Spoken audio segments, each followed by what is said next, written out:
Todo bien, profe. Sí, Todo bien, sí. todo bien. Arrancando Genial. la semana con muchas ganas.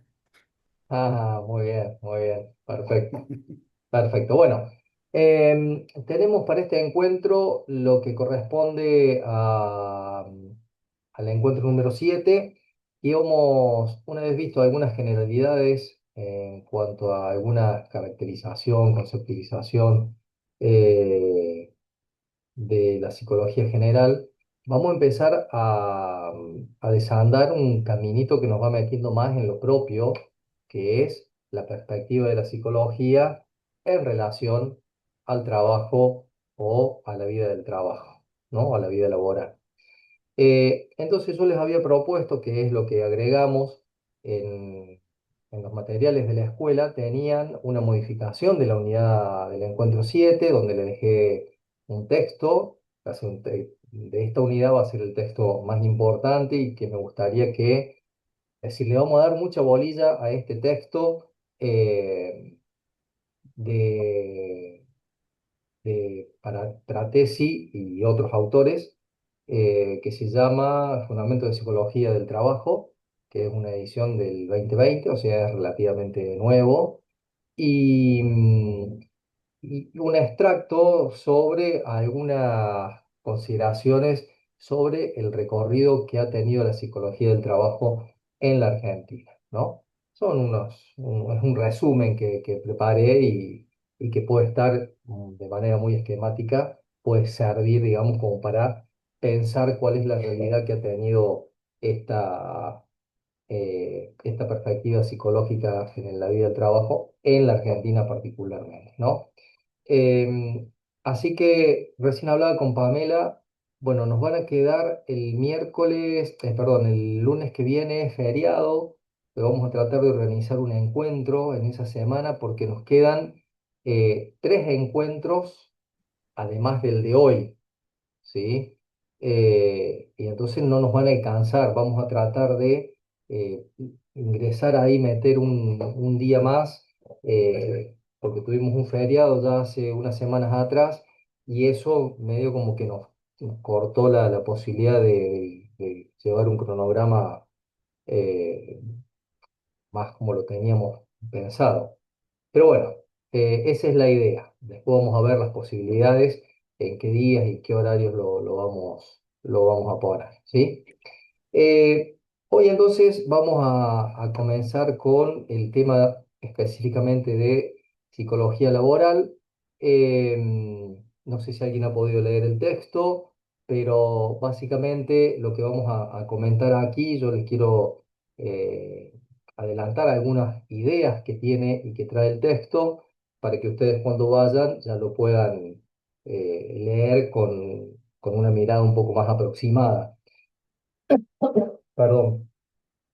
Eh, lo primero que hay una parte introductoria en ese texto eh, que plantea esta, esta complejidad para definir el psiquismo y que, bueno, esa complejidad ha dado lugar a teorías y a distintas definiciones, ¿no? Nosotros hemos visto algunas de ellas desde el comienzo de nuestros encuentros, pero básicamente lo que nos interesa es plantear que a partir de la segunda mitad del siglo XVIII, del siglo XIX, perdón, em, se plantea o se empieza a dar la posibilidad de la psicología experimental. La psicología como ciencia, recuerden que finales del siglo XVIII, ¿sí? Toda la perspectiva del positivismo, ¿sí? Como ciencia de lo experimental, empieza a abarcar y a definir objetos de estudio en todas las ciencias. La psicología no fue ajena a ese proceso y la psicología entonces, digamos, entró en esa perspectiva y se transformó en una psicología experimental. ¿Qué significa experimental? Bueno, una psicología que tenía lugar en los laboratorios, ¿no? Psicológicos. Bueno, esto después empezó a generar con otras teorías algunas críticas, ¿no? Fundamentalmente, la crítica psicoanalítica, eh, porque allí decía, que ustedes saben que es Freud el creador de esta corriente o de esta escuela psicológica, eh, donde decía que, bueno, no se puede en los laboratorios experimentar los fenómenos de la conciencia, del inconsciente, va a decir Freud, porque eso se aborda de otra manera. Nosotros no vamos a entrar, por supuesto, en el método psicoanalítico, pero quiero hacer hincapié en la crítica, ¿no? La Gestalt, la escuela gestáltica, bueno, decía y criticaba la psicología experimental porque de alguna manera tomaba en forma aislada los hechos de la conciencia, ¿no? Y dice, y eso hace que se pierda esta idea de unidad del psiquismo y los toma como fenómenos aislados, ¿no? Y eso no puede ser así, ¿no? Em, y después, en Estados Unidos, ¿sí? Con el desarrollo del conductismo, también se plantea una diferencia con la psicología experimental. Fundamentalmente, va a tener un gran impacto eh, el desarrollo conductista en lo educativo y en lo industrial, ¿sí? En todos aquellos procesos vinculados a la producción. Recordemos que estamos más o menos eh, iniciando el siglo XX, ¿no? La primera década, los primeros 15, 20 años, ¿sí? Y es Watson justamente el que propone allá por 1913 esta teoría conductista, ¿no?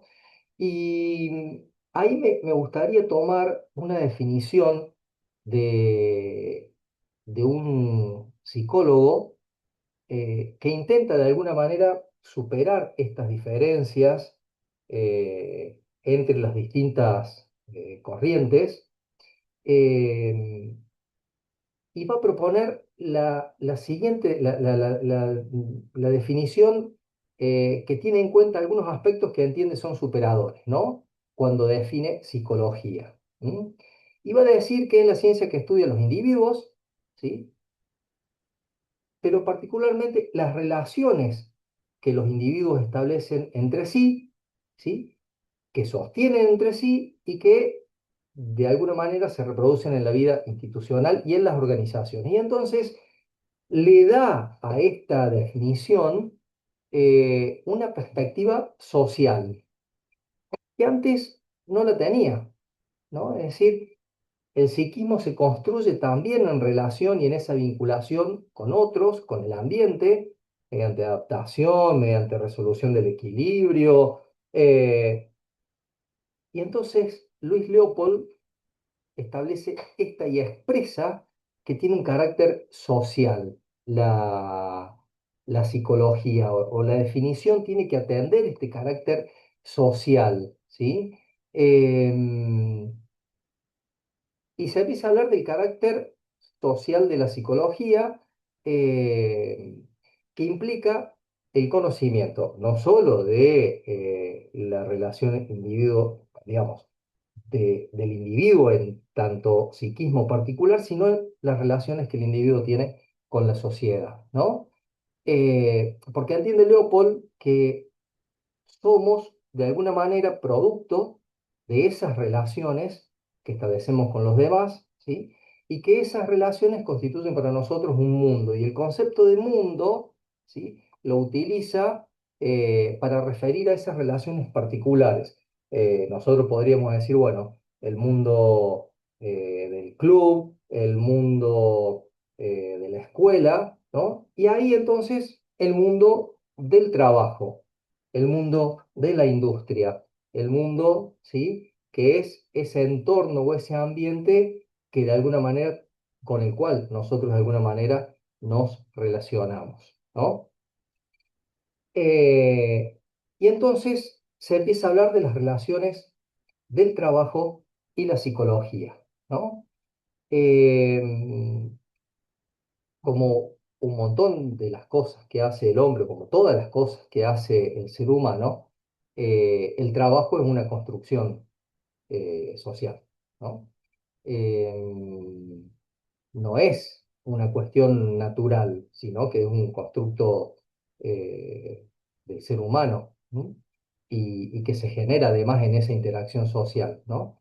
Y en cada sociedad, en cada momento histórico, esa construcción tiene distintas valoraciones, ¿no? Tiene distintos modos de acercarse, de resolverse, eh, digamos, a partir de las distintas formas de relaciones del trabajo, ¿no? Y esas distintas formas de relación del individuo con el trabajo genera el desarrollo de diversas disciplinas, diversos saberes, que empiezan y pretenden dar respuestas a distintos problemas que la propia vida laboral plantea. Acuérdense que venimos de la revolución industrial, venimos de un momento histórico donde el- las personas trabajan muchas horas, no solamente los mayores, los chicos, no hay horario de descanso, bueno, un conjunto de problemáticas, ¿sí? que se plantean en relación a esa actividad, ¿no? Y entonces la psicología empieza a hacer un aporte ahí al mundo del trabajo. ¿Sí?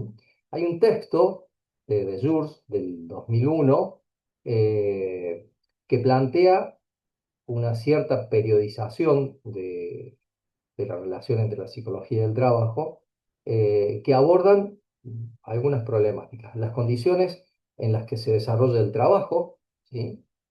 La necesidad que tienen los trabajadores en determinadas condiciones y las demandas que ellos realizan, los saberes que emergen o que se plantean en cada momento histórico y que surgen como respuestas a esas demandas, ¿sí? Y define tres periodos, ¿no? El siglo XIX, que el siglo XIX, lo que mencionábamos recién, un fuerte desarrollo a partir de la revolución industrial, un fuerte desarrollo capitalista, la fábrica, eh, una migración del campo a la ciudad, una concentración fuerte del campo a la ciudad. Y entonces vienen distintos problemas eh, vinculados a la vida laboral, es decir, a cómo se encuentra ese sujeto, ¿sí? en el mundo del trabajo, ¿no? Eh, y decíamos recién, la psicología empieza a aportar, ¿sí? Eh, distintas producciones, intenta explicar, intenta resolver en función de esas situaciones producto de ese momento histórico particular, ¿no? Entonces, ahí surgen como tres corrientes, ¿no? A fines del siglo XIX. El higienismo o higienicismo, eh, que propone medidas sobre todo para cuidar el cuerpo y proteger la salud, ¿no? de la población trabajadora, ¿no? Plantea la calidad de los alimentos, eh, el- las bebidas, el control de enfermedades.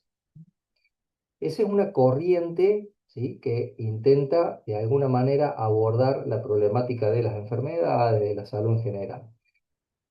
Otra corriente científica de ese momento es el moralismo, que es una mirada sobre la miseria propia de ese momento histórico, la miseria y la delincuencia, ¿no? El delito, la violencia, la promiscuidad que se generaba a partir de vivir amuchados, vivir hacinados, propio de esa migración del campo a la ciudad, ¿no?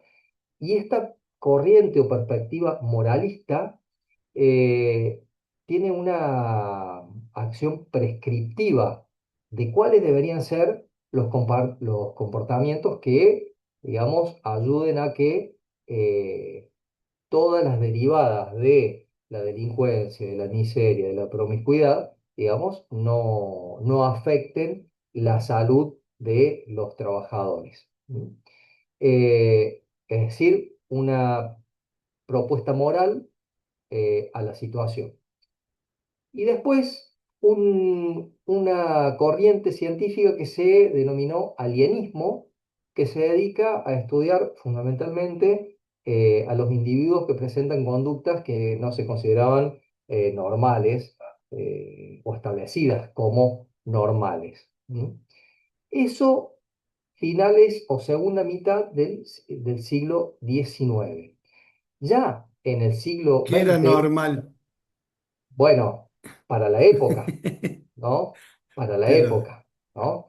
Ustedes saben sí. que Pero era, lo disculpa, normal, Rafael, era una época eh, terrible porque realmente era una explotación de la gente, era realmente a la gente la tenían, como vos decías, sin nada, no tenían derecho de nada, era, no serví, te vas y viene otro, era terrible eso, realmente un comienzo muy sí, difícil.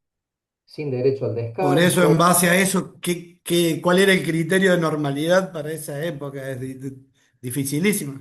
bueno, a ver, Totalmente de acuerdo con vos. Sí. pensemos, Sí. digo, de acuerdo a lo que hemos leído, a las referencias de aquella época, tengan presente ustedes que es, imaginen, es la migración del campo a la ciudad, ¿sí?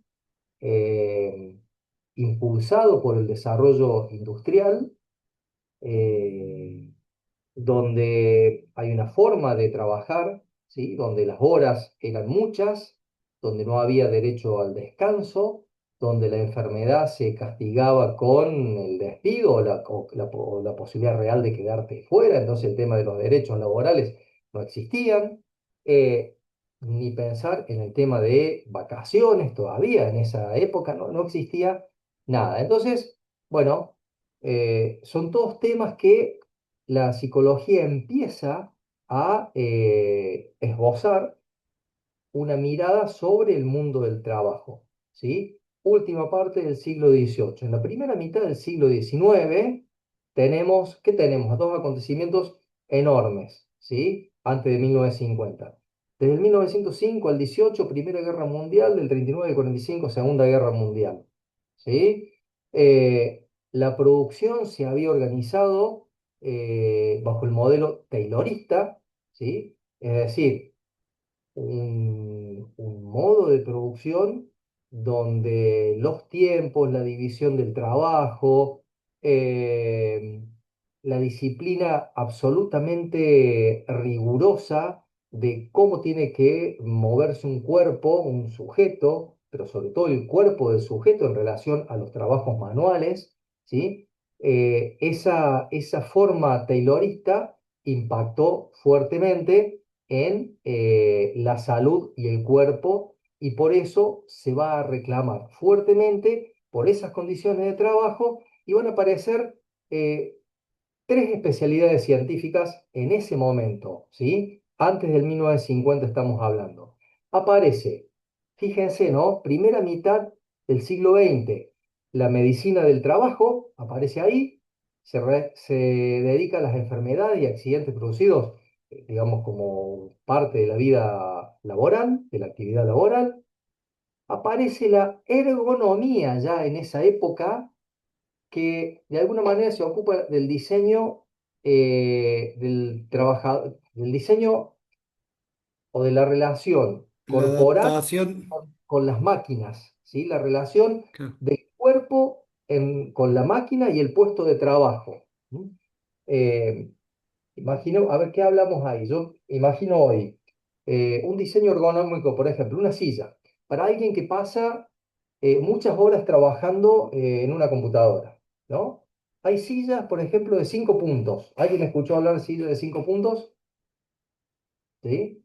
¿Qué significa? Ese es un diseño ergonómico, ¿no? Es decir, dos apoyabrazos, la butaca para estar sentados, el respaldo, ¿sí? Y el apoyacabezas, 5 puntos. La silla donde estoy ahora tiene 4, pero no 5, ¿no? Hay la altura, el apoyo lumbar, el apoyo de cabeza, claro.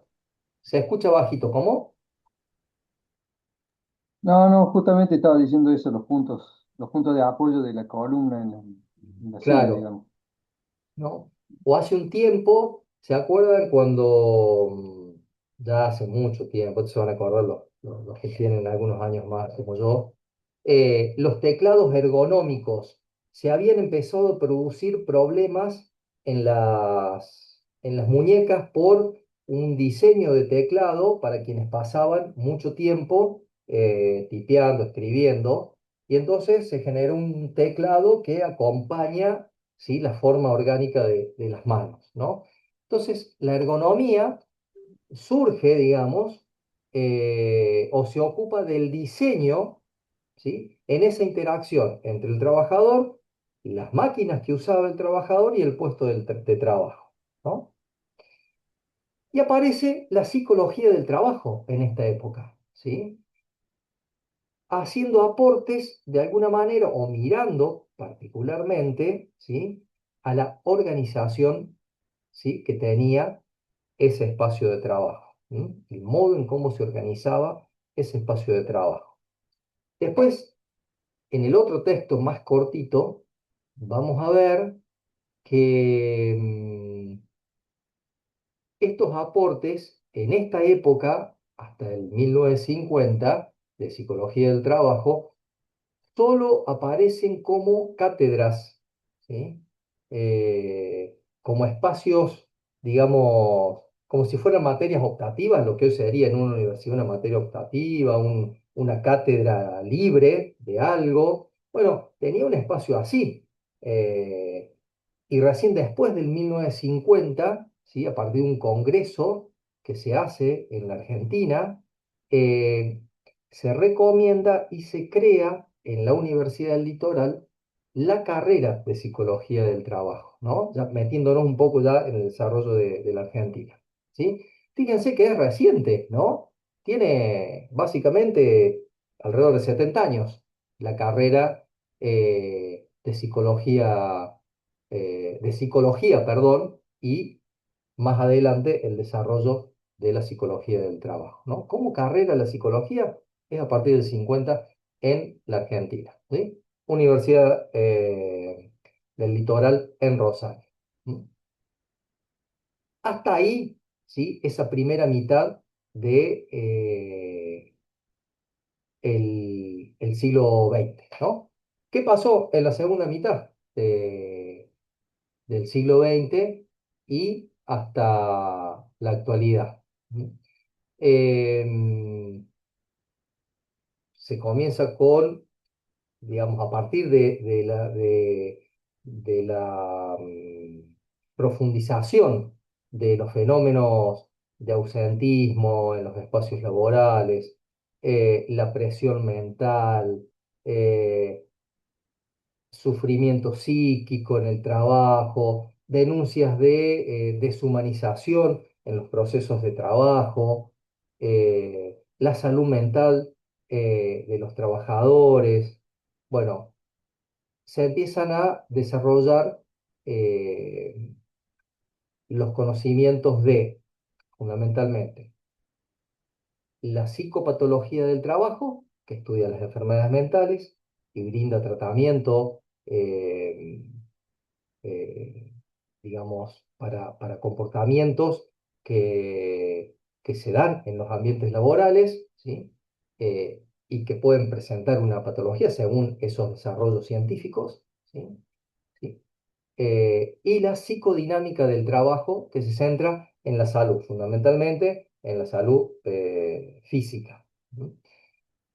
Vamos a desarrollar ahora algunos elementos de psicología del trabajo, ¿no? Cómo ha sido su emergencia, cómo surgió, y algunos desarrollos los vamos a pasar así muy, muy rápido, ¿no? Em,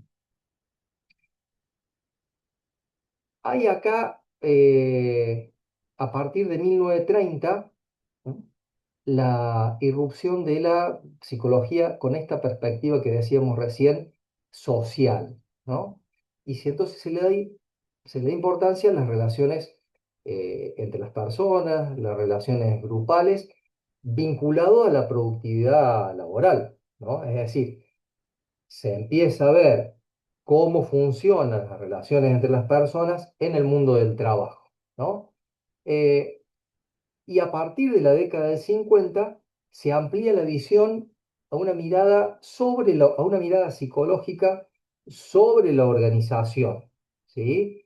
Y entonces ahí surge no solo psicología del trabajo, sino psicología del trabajo y de las organizaciones. Es decir, ya no hay una mirada solo sobre el individuo, sino que hay una mirada psicológica sobre las organizaciones, es decir, el modo en cómo estén organizadas, cómo estén diseñadas las organizaciones del trabajo, ¿sí? Va a tener un impacto determinado en el psiquismo de los trabajadores. Y vamos a ver más adelante de los trabajadores en tanto individualidad y en los trabajadores en tanto grupo, ¿m? En tanto espacio de trabajo colectivo, ¿no? ¿Vamos hasta ahí? Sí, profe. Bien. Sí, Eh, profe. Sí, sí, profe. Algunas cuestiones que aborda la psicología del trabajo. ¿M? La actividad general de los trabajadores en el proceso particular que desarrolla, ¿sí? Dentro de una organización, ¿sí? Y ahí se observan las tareas, las condiciones, el ambiente de trabajo, ¿m? Cómo se organiza el tiempo de trabajo, la carga horaria, el diseño de las tareas, los procedimientos, ¿no? La tarea general, ¿m? Es una de las problemáticas que aborda el trabajo. Hay una carrera nueva que se da aquí en la Universidad de Villa María, a ver si me acuerdo del nombre, eh, tiene que ver con el diseño de procesos, no es acompañamiento terapéutico, ya me voy a acordar, ya me voy a acordar. Es una carrera nueva que se vincula, tiene que ver con la salud de los espacios de trabajo. Es interesantísimo, porque se mete en la organización, el profesional ese, y ve si hay diseños patológicos, ¿sí? En esa organización vinculados fundamentalmente a la salud mental y física de sus trabajadores. Es interesantísimo, ya me voy a acordar el nombre de la carrera, ¿no? Se da Una entonces, ¿cómo? Perdón, ¿es Ahí. una licenciatura? Sí, es una licenciatura, ¿sí? Eh, ya me voy a acordar, y si no me acuerdo después se las paso cuando me acuerde, o cuando lo busque. Profe, Entonces, ¿no bueno, es terapia ocupacional?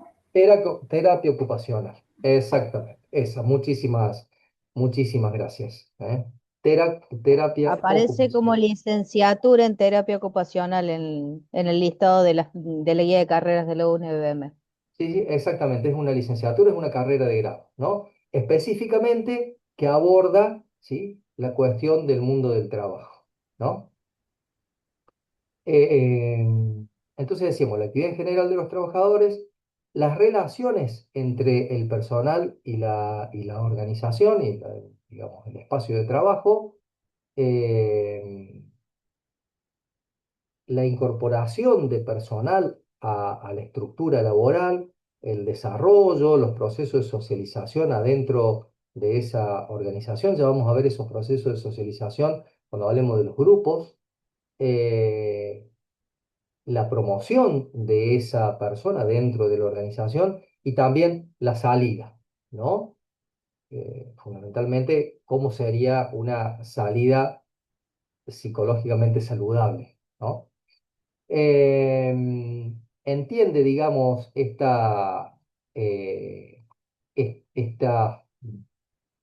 psicología del trabajo en los entornos técnicos del cual los trabajadores son parte también, ¿no? Eh, Se va a ocupar de la comunicación, quién ejerce el poder, cuáles son los roles determinados para cada integrante de esa organización, la cultura imperante, cómo se producen los cambios, ¿no? Y también va a abordar las cuestiones de la identificación con esa organización, es decir, el tema de la identidad, la confianza o no que genera, los modos o no de cooperación, ¿sí? Cómo se construyen las reglas en esa organización y el tema también de los sufrimientos, ¿no? Los desequilibrios afectivos que también se producen en la organización. Son temas generales que se va a ocupar la psicología del trabajo, ¿no? Y en esto hay distintas corrientes teóricas, ¿no? De la psicología del trabajo, ¿no? Tenemos un enfoque cognitivo, conductual, ¿m? Derivado del conductismo, por supuesto. eh, y acá dice, si bien el conductismo en su versión original era un planteo que decía, bueno, ahí se pueden generar las respuestas adecuadas con estímulos determinados y eso generaba ante iguales estímulos, iguales respuestas. eh, Esta perspectiva, dice, tiene diferentes planos en la organización, ¿no? En la organización laboral, ¿no? Hay un plano, dice esta escuela cognitivo-conductual, el afectivo emocional, ¿sí? Que son los procesos psicológicos, psíquicos, que le dan a la energía, que le dan al individuo la energía para iniciar, para sostener, para desarrollar la actividad. Son los motivos, los intereses, nosotros habíamos hablado ya de qué eran los motivos, ¿no? Los intereses, ahí entran las emociones, tiene en cuenta cuáles son las preferencias, ¿no? Es este enfoque cognitivo-conductual, ¿no? Afectivo-emocional. Lo cognitivo, ¿sí? Es el conocimiento que se tiene acerca de qué hacer y cómo hacerlo, ¿sí? Y de alguna manera actúa como orientador de la actividad, como orientador y como control de la actividad que se está desarrollando, ¿no? Ahí entran temas que nosotros hemos visto, la percepción, la atención, la memoria, el pensamiento, el lenguaje, la imaginación. ¿M? Eh, Estos dos planos, el afectivo emocional y el cognitivo, constituyen en esta perspectiva el aspecto mental, ¿no? Eh, pero dice que también hay un plano ¿Y ejecutivo. la anoto eso también? ¿Cómo? Hola.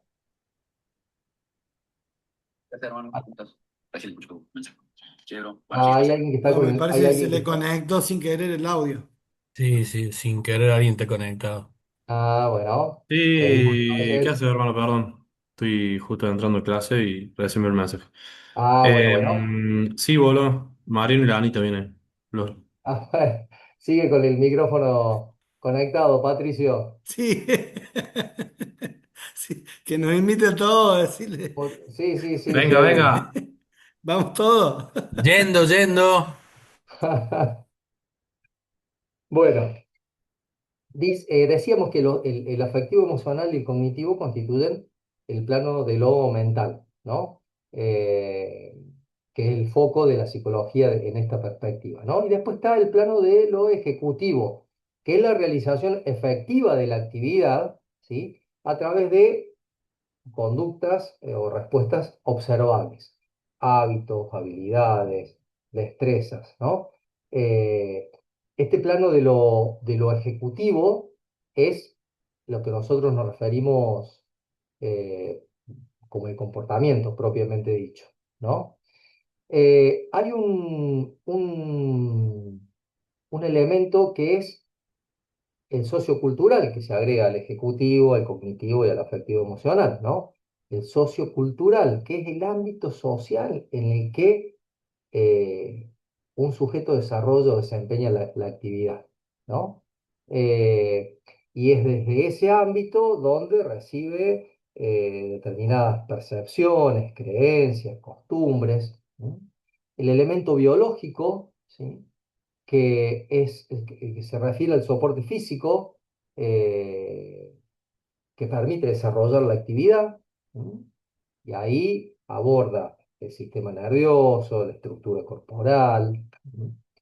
Eh, para esta perspectiva cognitivo-conductual, estos cinco elementos de la conducta quedan de alguna manera incorporados o quedan de alguna manera integrados eh, al propósito o al motivo que cada quien se plantea al realizar una actividad. Es decir, no se dan de manera aislada. Todo esto es se da en el mismo comportamiento, digamos, aspectos cognitivos, los ejecutivos cuando desarrollo la actividad, todo eso sucede en un ambiente, por eso el elemento sociocultural está presente, lo hago con mi cuerpo, ¿sí? Por eso el elemento biológico está presente, ¿no? Y hay procesos emocionales, ¿m? Tengo sentimientos al realizar una tarea, bueno, eh, todo eso se da, digamos, en el sujeto, ¿m? Se da todo junto ahí. No hay una atomización, sino que plantea, ¿sí?, una integralidad de todos estos elementos. Y esta perspectiva cognitivo-conductual, tiene una definición de trabajo, ¿no? Tiene una definición de trabajo, un concepto de trabajo. ¿Mm? Porque venimos hablando del trabajo y damos por supuesto que todos sabemos que el trabajo, pero desde la perspectiva cognitivo-conductual, ¿sí? Hay una definición de trabajo que la vamos a tomar de Alcover de la Era, en un escrito del 2004, ¿sí? Donde dice que el estudio del trabajo, ¿sí?, implica tener en cuenta diversas actividades de las personas. Estas actividades pueden ser físicas, mentales, emocionales, ¿no? Y se tiene que tener en cuenta la situación, ¿sí?, que incluye las características físicas y ambientales del contexto donde esa persona trabaja, donde ese sujeto trabaja, las características que son importantes y que adoptan las relaciones entre las personas que trabajan. ¿Mm? Yo, Rafael, sí, ahí entraría lo que es el rango etario de las personas.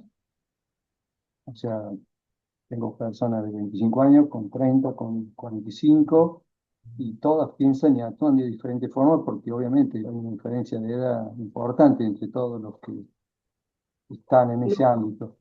no. Cuando hablamos de características físicas y ambientales, hablamos del contexto de trabajo, no de la Ah, relación interpersonal, ¿sí? Sino, a ver, yo me acuerdo, era muy jovencito, entré a trabajar en Córdoba en una fábrica de helados, ¿no? Yo no les puedo decir, eh, digamos, las condiciones del espacio físico, ¿sí? Y el entorno de trabajo que había ahí. No duré mucho, duró una semana.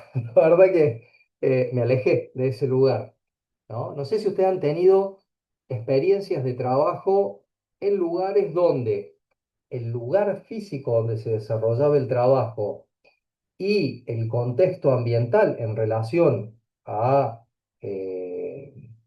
las características propias de la tarea, pero eso puesto en relación con otros que desarrollaban tareas, eran tales que le generaba una situación o un malestar. No sé si han tenido, yo en mi vida laboral he tenido un par de esas situaciones, ¿no? ¿Sabes dónde se da mucho? En la lomitería, por ejemplo. No sé ahora, pero te estoy hablando porque ahora no todos están trabajando duramente, pero las lomiterías hace unos años atrás que trabajaban a full, lugares hacinados, chiquitos, la gente muerta de calor, no sabe, transpirando y haciendo la comida. Bueno, y no te digo lo que se ve ahí también, porque Claro, veía bichitos de claro. todos tamaños Vos, también, y lugares vos así, sabés, pero hacinados, ¿no? vos sabés, profe, que yo trabajé, no sé, vos ya que hablas de Córdoba, yo soy de Córdoba, y trabajé en una panchería de pancho electrónico. Una de las primeras pancherías que salió que estaba sobre la Colón, hace una banda de tiempo, una de las primeras. Y también trabajé en una comida al paso que estaba ahí en Colón y General Paz, no sé si te das cuenta. que había en una esquina, era como una cafetería, y al lado era una comida al paso de una gente peruana. Bueno, también trabajé ahí. O sea, trabajaba en los dos lugares al mismo tiempo, pero era un espacio tan reducido. El lugar era tan reducido, tenías todas las maquinitas ahí, toda la heladera atrás tuyo, no tenías movimiento, lo único que tenías para afuera mirar, porque si te movías podías tirar algo, así que era una cuestión de no moverse mucho. No, horrible. Bueno, fíjense lo que cuentan los compañeros, ¿no? Digamos, desde este enfoque cognitivo-conductual, cuando piensa el trabajo, entonces uno de los elementos para definir el tipo de trabajo es la situación en la que se da. Ahí están las características físicas y el ambiente del contexto de trabajo, ¿no? Que tiene que ver con esto que plantean ustedes, ¿no? El otro elemento en esta perspectiva es la subjetividad, es decir, cuando hablamos de subjetividad, ¿qué estamos hablando? ¿Qué estamos pensando acá? Estamos pensando lo que sucede, para decirlo muy brutamente, ¿sí? Es lo que sucede al interior del sujeto, ¿no? Y entonces, cuando hablamos de subjetividad en el trabajo, hacemos referencia a los significados que tiene el trabajo para la persona que trabaja. ¿Eh? Eh, y que puede, de alguna manera, ese significado está referido a la obligación, al trabajo como un derecho, o al trabajo como una carga, ¿sí? O a la posibilidad de ser creativos, ¿no? Es decir, ¿qué significa para mí la posibilidad de desarrollar una tarea particular? ¿No? Hay que tener en cuenta, o esta perspectiva tiene en cuenta, mejor dicho, además de la subjetividad y de la situación, los aspectos sociales del trabajo, ¿no? ¿Qué normas, qué valores, qué creencias, ¿sí? ¿Qué cultura es la que se interioriza, ¿sí? O la que se preocupa por la persona que trabaja en ese espacio, ¿no? ¿Cuáles son las normas y los valores a los, con los que entra en contacto la persona que trabaja en esa organización? No, no ¿No? tenés muchas normas acá en esos espacios. Y la cultura es que vos si venís y necesitas trabajar y no tenés un peso, y en ese momento yo, por ejemplo, que tenía que pagar una pensión, no sé si te acuerdas de esos años, hace un montón, pagaba pensión. Entonces, sí, vos tenías que vivir y comer, así que no Está bien, tenías muchas pero opciones. Las normas no existían. no, sí, había normas. A ver, hay Sí, la que te ciertas. decía el jefe, que tenés que Bueno, trabajar tanta cantidad de horas y no bueno, tenías ahí ya vamos a hablar más al final de la descansos. jefatura. Nos vamos a quedar re corto hoy con el tiempo, pero bueno, esta es una unidad, es un encuentro. Yo les pido que se metan en el texto y que vayamos leyendo las páginas que están indicadas porque es sumamente interesante y además se vincula directa y especialmente, ¿sí? al mundo del trabajo. Directa y especialmente al mundo del trabajo.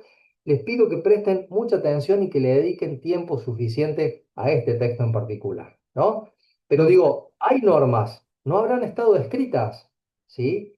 Pero hay normas, Claudia, normas que dicen, si te sentís mal un día y no venís a trabajar, te quedas sin trabajo, Ah, ¿sí? eso Digo, sí, era digo, real. hay normas que operativizan el trabajo y a veces son dictadas por un jefe, que a veces es el dueño, cuando son emprendimientos donde el jefe es el dueño del emprendimiento, no hay una estructura organizacional, ¿no? Pero a veces pasan en estructuras más grandes, ¿no? Yo trabajo también en concesionarias de autos y es tremendo también ahí, qué sé yo. Digo, son los elementos que nos permiten de alguna manera eh, empezar a visualizar qué elementos son los que nosotros tenemos que prestarle atención como profesionales de la higiene y la seguridad laboral, qué elementos son los que tenemos que prestarle atención cuando entramos en contacto con una organización del trabajo. ¿Sí? Y entonces vamos, ahora sí, a la definición de trabajo, ¿no? En esta perspectiva cognitivo-conductual. Y la vamos a tomar de un teórico de la psicología laboral que se llama Peiró, que en 1990, en un texto de 1996, dice del trabajo: conjunto de actividades humanas retribuidas o no, es decir, pagas o no, de carácter productivo y creativo, que mediante el uso de técnicas, instrumentos, materias o informaciones disponibles, permite obtener, producir o prestar ciertos bienes, productos o servicios. En dicha actividad, la persona dice, aporta energías, habilidades, conocimientos y otros diversos recursos y obtiene por ello algún tipo de compensación material, psicológica o social, ¿no? Eh, entonces, el análisis de esos elementos, la situación, la subjetividad, los aspectos sociales, ¿sí? Le hacen, en esta perspectiva, generar esta definición que reúne de alguna manera todos esos elementos que hemos visto, ¿no? Entonces, además de esta perspectiva cognitivo-conductual, ¿sí? Que tiene este concepto de trabajo determinado, tenemos el enfoque o la perspectiva psicodinámica, ¿sí? Que es otra. ¿Mm? Y este enfoque psicodinámico está basado en el psicoanálisis, ¿sí? Si nosotros decíamos que en la escuela de la Gestalt, el todo es mayor de la parte, por eso le recriminaba a la psicología experimental que tomaba los hechos de manera atomizada y no y no concebía al psiquismo como una unidad, sino como cosas aisladas, ¿no? Eh, y el conductismo original, bueno, solo tenía en cuenta lo observable. El enfoque como conducta, como expresión del psiquismo, lo observable, el enfoque psicodinámico está basado en el psicoanálisis freudiano, ¿no? Eh, donde dice que la dinámica del psiquismo refiere a energías, movimientos, contenidos que pueden ser contradictorios, ¿sí? Eh, y que tienen que ver, o la explicación de todo eso tiene que ver con instancias psíquicas conscientes e inconscientes, ¿sí? Es decir, sabemos por algunas lecturas que seguramente han tenido por allí, que Freud plantea el tema del inconsciente como aquel elemento profundo que explica mucho de la conducta, ¿no? Eh, por eso también este enfoque psicodinámico, o el psicoanálisis, mejor dicho, se conoce como psicología profunda, ¿no? Porque intenta abordar esta figura de lo inconsciente, ¿no? Este contenido inconsciente del psiquismo. ¿M? Y considera que el inconsciente, los impulsos, los deseos, ¿sí? Eh, que no son reconocidos por el propio sujeto de manera natural o de primera instancia, son el motor de las decisiones y los comportamientos, ¿no? Es decir, es el inconsciente el que moviliza y que motoriza, ¿sí? Las decisiones y el comportamiento de un sujeto, ¿no? Em, y entonces acá, lo mismo que en el caso anterior, hay un concepto de trabajo. ¿M?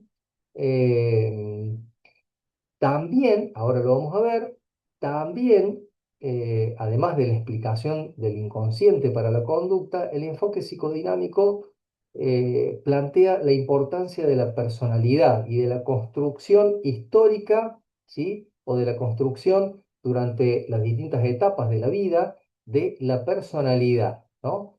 Ese recorrido histórico de vida que es individual, pero que además es social, es compartido con otros, ¿sí?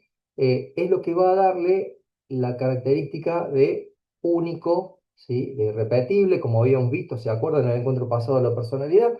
Bueno, ¿sí? Pero que esa personalidad de alguna manera también está vinculada profundamente al inconsciente. Y entonces este enfoque psicodinámico tiene un concepto también de trabajo a partir del cual mira, ¿no? Recuerden que la teoría, cuando hablamos de teoría, cuando hablamos de conceptos, son eh, ventanas a partir de los cuales, ¿sí? Miramos una realidad y esa teoría me permite de alguna manera entender esa realidad. Entonces, cuando hablamos de la primera perspectiva, cognitiva conductual, es una ventana que intenta explicar esa realidad del trabajo, ¿no? Ahora, cuando vemos la perspectiva o el enfoque psicodinámico, es otra ventana a partir de lo cual pretendemos entender el mundo del trabajo. Y entonces, esta perspectiva tiene, ¿sí? Un concepto de trabajo, ¿no? Que lo toma también de Jules y dice que la actividad que despliegan las personas eh, debe entenderse en esa actividad algunos elementos, que es lo que deben hacer, ¿sí? Que básicamente tiene que ver o consiste en el trabajo indicado por la organización, es decir, lo que le piden, se asume como una orden, es decir, lo que debo hacer, lo que me piden que haga, ¿sí?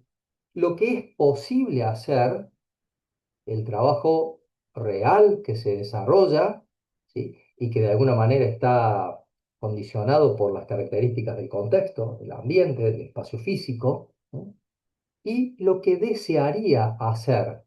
Y acá hay que tener en cuenta lo que la persona que trabaja considera correcto, ¿no?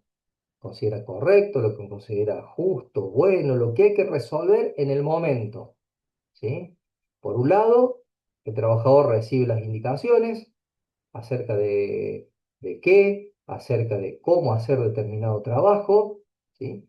Y aunque las indicaciones sean muy detalladas, eh, nunca va a ser tan específico que pueda resolver y contemplar todas las situaciones que la ejecución real del trabajo le exige hacer. Es decir, el trabajador completa de alguna manera eso que no está indicado, ¿sí? Con sus propias decisiones, su propio criterio, ¿sí? Y eso es lo que incorpora a partir de lo que desearía. ¿M? Es decir, el propio ingenio es aportado para resolver las dificultades, ¿sí? Con las que se encuentra a la hora de hacer eso que le piden hacer, que desea hacer, pero que se encuentra con esas limitaciones, ¿no? A eso ¿cómo es? El enfoque psicodinámico le denomina trabajo vivo, es decir, a un conjunto de indicaciones y de posibilidades del entorno del trabajo, hay algo que pone el sujeto, ¿no? Eso se lo denomina trabajo vivo, ¿no? Em, hay, bueno, se nos fue el horario, chicos, mal, muy rápido se pasa. Em, Van a tener en el texto un interesante, es un congreso, hay referencia a un congreso eh, de psicología, ¿sí? De psicología del trabajo que se hizo en el año 2018 en la Universidad de Rosario, ¿no? En la carrera de psicología y que plantea particularmente algunas realidades a las que se enfrenta el mundo del trabajo en términos psicológicos, ¿sí? Y plantea algunos desafíos, ¿no? Yo les quiero comentar el último, ¿sí? Que como corolario de todo eso, y ya acá con esto terminamos, dice, después de proponer un montón de situaciones y de propuestas y de advertir distintas realidades, dice, finalmente tenemos, se los quiero leer, finalmente tenemos ante nosotros, esto fue en el 2018, pensemos el año, ¿no? 2018. Finalmente, dice, tenemos ante nosotros el desafío de lograr que los avances en investigación, formación e intervención se institucionalicen y se incorporen al plexo normativo y jurídico de nuestros países, ¿no? Porque es un encuentro latinoamericano. Eh, bueno, cada uno tendrá la posibilidad de poder reflexionar sobre si, por ejemplo, la reforma laboral que se ha aprobado en el Congreso, ¿sí? Ayuda, ¿sí? O debilita las posibilidades de desarrollo psíquico, de estabilidad, de equilibrio en el mundo del trabajo, ¿no? Esto fue en el 2018, ¿no? Hay que ver si todo ese bagaje teórico que se ha generado ha podido, de alguna manera, fortalecer las normas o no se las ha mirado, ¿no? Tendremos Eh, esa posibilidad de analizar en el mundo del trabajo, ¿no? Rafael, entiendo que vas a subir ahora ese trabajo, ¿eso dijiste? No, ya está subido, eso lo tienen en la plataforma, en la escuela. ¿El 17? Sí, Ah, es el, ya les digo, a ver, esperen qué número lleva. Denme un segundito que me fijo acá. El 14, profe. Es el 14, exactamente. El 14, psicología laboral. Sí, psicología laboral en la Argentina es el 15. ¿Sí? Que eso son perfecto. dos hojitas, es un resumen que hice yo nada Sí, más. sí, sí, sí, sí, sí. ¿Sí? Pero este texto, el archivo número 14 que está en la plataforma, es sumamente interesante y les va a abrir la cabeza. Nosotros no vamos a tomar todo el texto completo, vamos a tomar algunos elementos a los fines de este curso, pero créanme que es riquísimo para adentrarse y para comprender mucho mejor de aquellos conceptos que nosotros hemos venido desarrollando, que le van a servir como plataforma para comprender mejor eso, pero sobre todo van a entender las relaciones dentro de las organizaciones laborales, ¿sí? Desde el comportamiento de alguien que trabaja en términos de individualidad hasta las relaciones grupales, el liderazgo, ¿sí? Quién lidera, quién es jefe, las distinciones, ¿no? Todo eso en clave de perspectiva psicológica, ¿no? Eh, Desde ese lugar lo estamos mirando, ¿no? Así que bueno, los dejo con eso, les dejo la invitación a que aborde ese texto. Es de muy fácil lectura, muy fácil lectura, así que no van a tener, digamos, problemas a la hora de afrontar distintos conceptos o categorías porque es fácil. Y si no, ¿sí? Googleamos la palabra que no conocemos y ahí lo resolvemos fácilmente, ¿no? Pero no van a tener problema. Así que es interesantísimo este texto, es uno de los más importantes que les recomiendo lo podamos leer completo una vez que terminemos el curso y ustedes pueden dedicarle un tiempo más eh, a eso, ¿sí? Chicos, chicas, llego hasta acá porque si no me van a retar en la próxima, en la otra comisión, ¿eh? Que tengan buena semana. Nos estamos viendo pronto. Igualmente, Rafael. Gracias. Gracias, Gracias, profe. profe. Nos Nos vemos, vemos, Gracias a Rafa. profe. todos. Buena semana. Chao, Gracias. profe. Chao, profe. Chao, Rafael. Hola, Marcos. Bienvenido, profe. Buenas, ¿cómo andan Buenas ustedes? tardes. ¿Todo bien? Marcos. ¿Cómo Rafael. va? ¿Qué cuentan de Hola, bueno? Marco. Hola Hola, Marco, buenas Marco, ¿cómo tardes. andas? Buenas. ¿Cómo andan de ganas de ir al baño, cambiar el hierro, el mate? ¿Está todo bien? ¿O quieren tomarse 5 minutos y... Porque No, Rafael también yo. habla, es una máquina. Sí, Dale, sí, pues puede Y, ser ese y cinco 5 después minutos minutos me más. dejan cuento. a mí todo diciendo, profe, ¿puedo ir al baño, profe? No, te Bueno, digo que estamos hechos todos unos psicólogos. Acá estamos todos hechos unos psicólogos. nada, son buenísimas las Casi a clases. la altura de Marianela, casi, digamos. Bueno, tan así, yo pensé que la altura de Elisa Prato, que no sé recién con quién peleaba, que decía Elisa Prato. Yo digo, estará retándome a mí, ya No, recién. con mi hermano estaba peleando. Ah, ¿viste? Con, con alguien estaba peleando. 5 minutos, vamos al baño y volvemos, ¿sí? Dale, Dale, Chao, profe. profe. profe. Un Dale, rato. profe. Dale, profe, Que gracias. tenga suerte, No, ¿no? profe. Soy psicopedagoga. Ah, está bien. Por eso lo entendí tanto el Rafa. Sí, la primer parte, ya la clase de hoy no estaba tan en el tema, porque es Ah, más específico, digamos. bueno, señores, vamos a arrancar porque si no me equivoco y la coordinadora no me deja mentir, ¿sí? Mira, Prato, ¿qué hace acá, Prato, usted? Si tú estudia otra cosa. Usted no está en este curso. ¿Cómo andaría bien? Profe, bien, bien. Sona, no sé qué me sonaba, Prato. Yo Ah, digo, no, ¿visto? no tiene nada que ver. Son parecidos, pero no, digo, ya me voy a mandarle el cuadril, yo digo.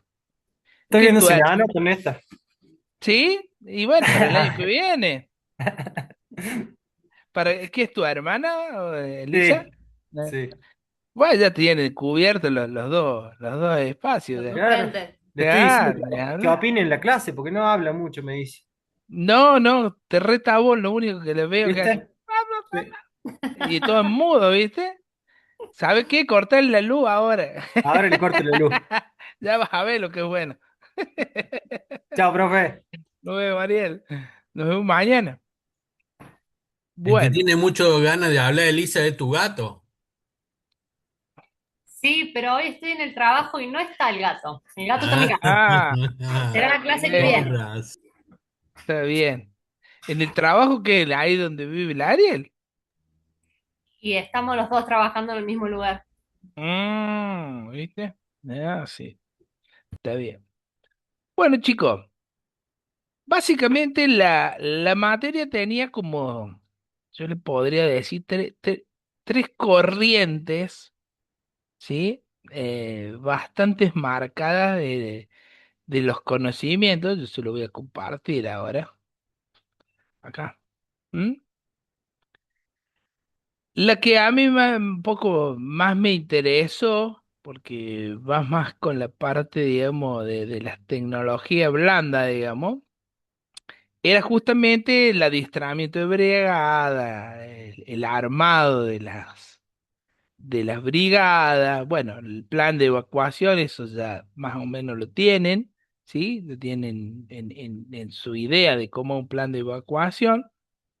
Después tenemos sistemas contra incendios, ¿sí?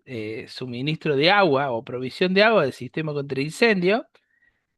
Y después tenemos investigación de los incendios, que sería la parte que la vamos a dejar para la última clase, donde vamos a charlar un poco de cómo yo hago un peritaje de incendio, ¿sí?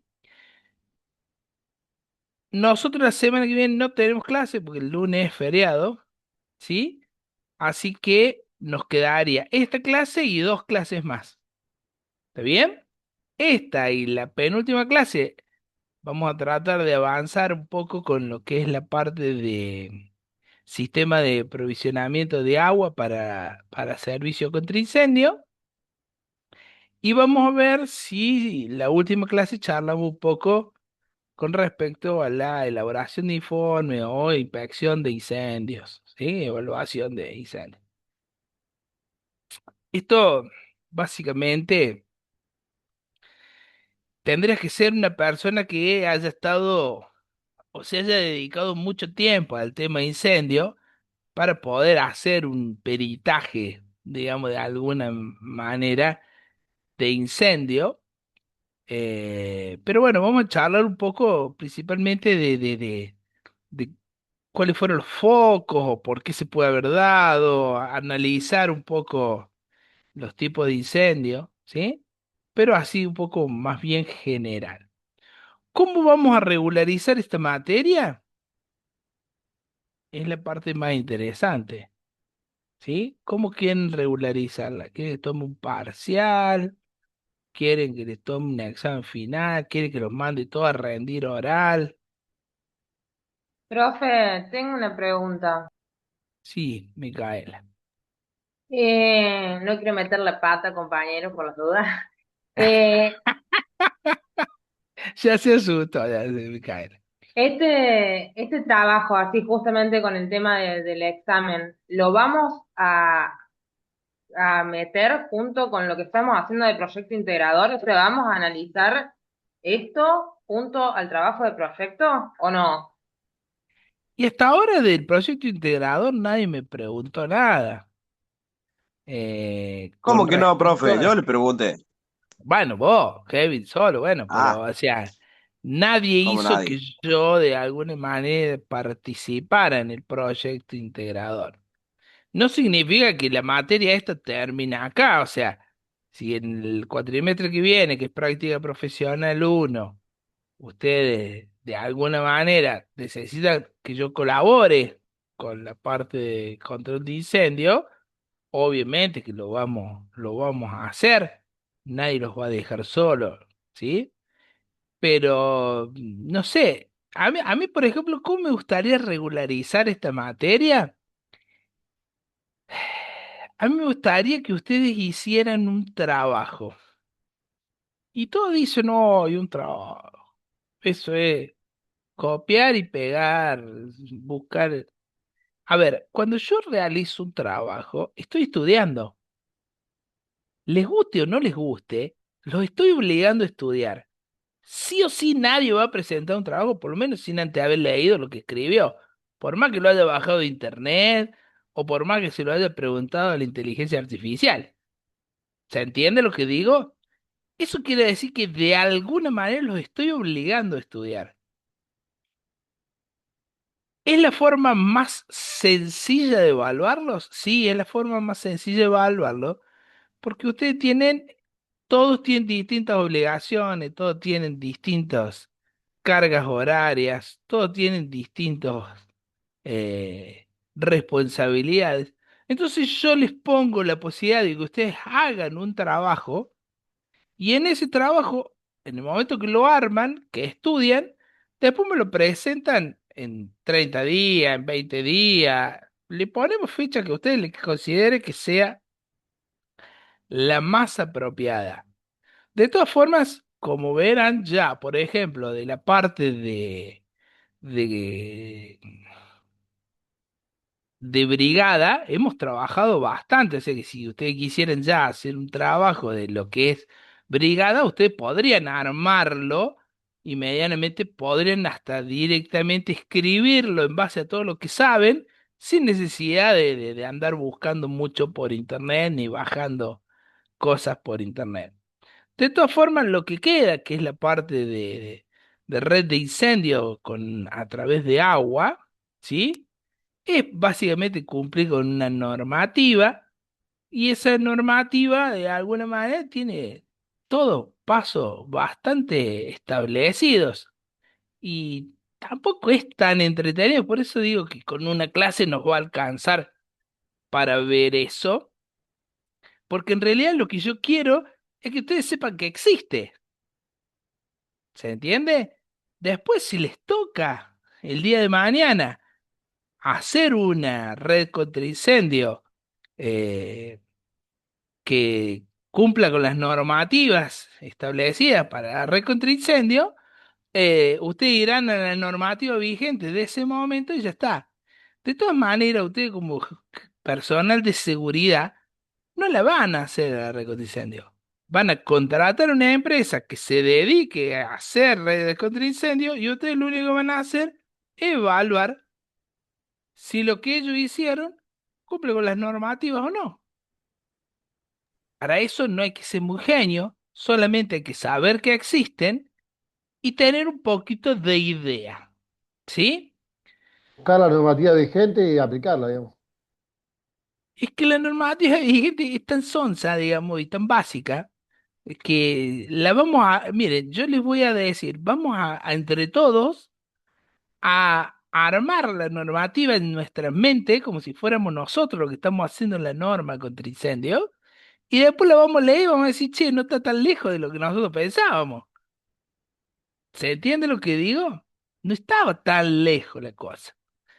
Y después, por último, el tema de la investigación de un siniestro, de un incendio, como les digo, es muy específico y es más para gente que está todo el tiempo trabajando en eso, como puede pasar con el caso de los bomberos, ¿sí?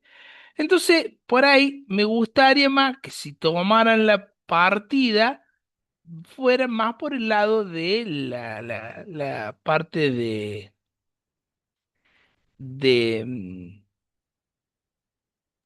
no me sale, De de la, armado, de planificación de la red de armado de, incendios. no, no, No, no, la brigada, la brigada. me gustaría más que fueran por el lado de la brigada. Perfecto. A ver, vos sos, yo te contrato a vos como técnica de seguridad, ¿se entiende? Bien. Si yo te digo, necesito hacer toda una red de incendio con cañería, con los rociadores y todo, ¿sí? Fíjate, decime cuánto me sale, cómo lo hacemos, ¿qué vas a hacer vos ahí? A ver. Primero que nada tendríamos que ver los planos y ver de buscar un arquitecto o alguien especializado en armar red de incendio, una empresa, por ejemplo, que esté focalizada para pedir el presupuesto. Y Mira seguidamente si vos, capacitar personal en base a lo que se vaya a armar de la red, capacitar el personal, o sea, armar la brigada para que pueda usar esa red, es que en caso de ser. la brigada no la usa, la red se activa sola. Por eso, pero tener un respaldo por si no funciona algún sensor o algo, porque siempre puede fallar. A Tener ver, un respaldo. Francisco, ¿qué opinas vos? ¿Me dijiste a mí? ¿Sí, Francisco? Bueno, yo en mi caso, a mí me contratan los técnicos, los ingenieros, los arquitectos para yo armar el sistema de detección de incendios.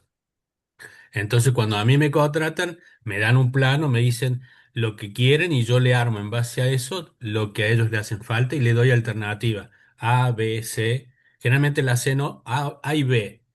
Y bueno, los que hacen extinción hacen exactamente lo mismo, digamos, tienen que armar, digamos, de acuerdo a lo que le piden. Es muy difícil que a vos, como técnico responsable de seguridad de una empresa, te pidan que hagas el diseño de la instalación, Mm. ¿sí? Ahora, sí te van a decir, haceme una cotización, habla con la empresa que se dediquen a eso, y la empresa, cuando se sienten a hablar con vos, ¿qué van a ver la empresa? Y si vos tenés idea de lo que estás hablando o no. Pero vos tenés Vos que armarle una tenés, especificación técnica sobre lo que vas a solicitar y después llamar a la empresa en base a eso y decirle se necesita esto. bueno, y a ver, Entiendo que sí. charlemos. En esta clase hay que hablar, ¿eh? Acá el que se queda callado, pierde.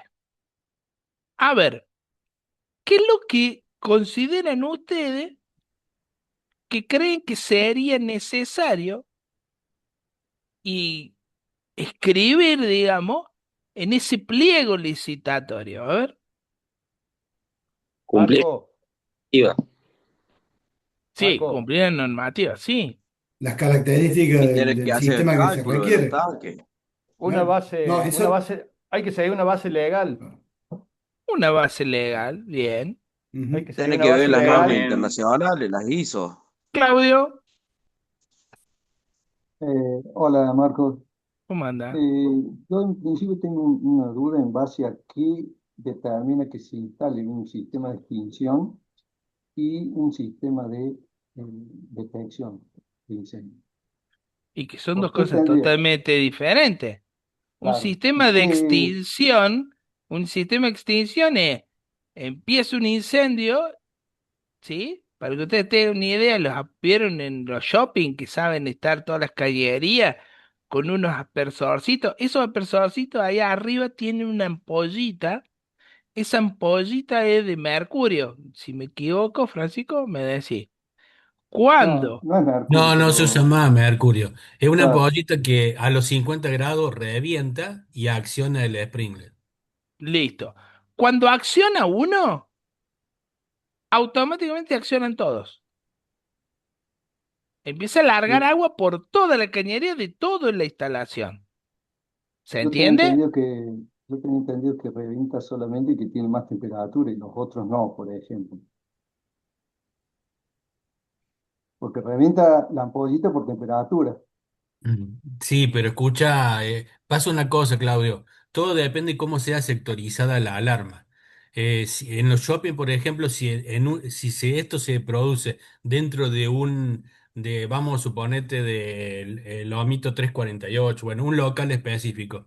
En ese Ujú. local se disparan los sprinklers, pero manda una señal alerta al resto. Si llegado el caso de que se revientan dos o tres ampollas, ya ahí se hace más masivo porque se supone que el incendio es más grande. Todo depende de cómo vos la central de alguna forma la calibrás y la, Configuré. la configures exactamente.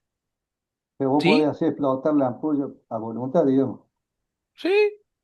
Proba este fin de semana, anda al shopping y ¡ping! Sí. Anda Pégale y a una, a ver qué pégale. pasa. Pégale con el dedo No, y listo. La no, ampolla Marco, está porque está apoyadita, ¿eh? Ustedes van con el dedo y sí, la pueden sí, sacar si quieren, ¿eh? yo tengo fotos porque, o sea, en EPEC tenemos solamente sensores de humo. Eso Ujú. dispara la alarma para alertar a todos los empleados y en cierta Salen forma corriendo. también. Salen Claro, corriendo. se activa el protocolo, ahí hay un protocolo ya armado, está la brigada y demás. Mm.